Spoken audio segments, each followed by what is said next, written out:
네, 저는 그동안 저출생이나 일가 가정의 양립에 대한 언급을 많이 했는데요. 오늘은 저도 정치 문화에 대해서 좀 더 말씀드리려고 합니다. 제가 생각하는 정치인은 나의 환경이나 경험이 아닌 전혀 다른 환경과 경험을 고려해서 갈등을 해소하고 균형을 맞춰가며 결국엔 문제의 본질을 해결해내는 것, 그것이 정치인의 역할이라고 생각합니다. 그리고 이 과정에서 날카로운 논쟁을 건강하고 성숙하게 하는 것이 우리 국민들이 바라는 정치 문화일 거라고 생각합니다. 하지만 지금 대부분의 사람들은 정치 기사를 보면, 그리고 거기에 따르는 논쟁들을 보면 불편함과 피로감을 느낍니다. 이 불편함과 피로감은 어디서 오는 것일지 곰곰이 생각해 보면 우리의 정치 문화의 수준에 대한 실망에서 비롯되는 것 같습니다. 저 역시 국민의힘이 기부한 연탄 봉사에 대해서 언급하려 합니다.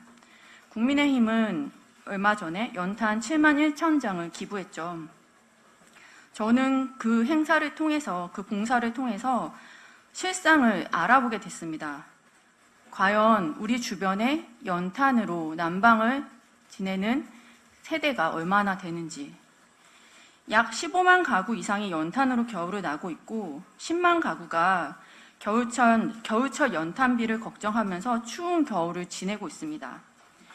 국민의힘의 연탄 7만 1천 장은 한 달 100장이 필요한 한 가구에 700가구가 적어도 따뜻하게 보낼 수 있는, 적어도 한 달을 따뜻하게 보낼 수 있는 양입니다.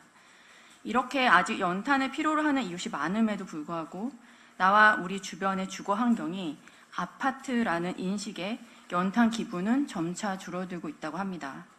저는 이런 봉사 자체가 단순히 상투적인 행사가 아닌 이런 연탄으로 난방을 지내는 가구들에 대한 시각들, 그리고 관점들을 다시 되돌아보게 하는 순작용도 한다고 생각합니다. 하지만 이 때가 마침 선거철이기 때문에 상투적인 행동으로 당연히 비춰질 수 있다고도 생각합니다. 실제로 정치인의 역할이 연탄으로 난방을 하는 주택을 개선하고 그런 정책을 마련하고 그것을 문제를 결국 해결해 나가는 것이 본질이라는 것을 우리는 알고 있기 때문입니다. 그래서 연탄을 나르는 행동만으로는 부족하다는 비판이나 아쉬움을 기꺼이 받아들일 수는 있죠. 하지만 정말 실망스러운 것은 이 본질과 무관한 얼굴에 묻은 연탄 자국 논쟁이었습니다. 저는, 그리고 저를 포함한 대부분의 사람들은 이런 부분에서, 이런 불필요한 에너지를 소비하는 논쟁에서 불편함과 피로감을 느낍니다. 적어도 선거를 앞둔 연탄 봉사를 비판한다면 현재 도시재생 정책이 어떻게 되고 있는지를 기반으로 해야 한다고 생각합니다.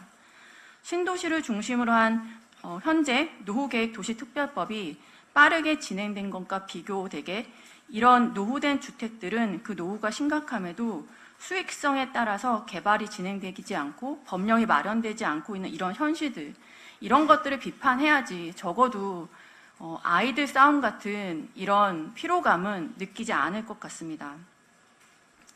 얼굴을 보는 것이 아닌 문제 해결을 위한 어떤 대안을 내놓고 어떤 실천을 하는지 바라봐 주세요. 그리고 국민들이 원하는 정치 문화가 어떠한 것인지 생각해 봐 주시길 간곡히 부탁드립니다. 감사합니다.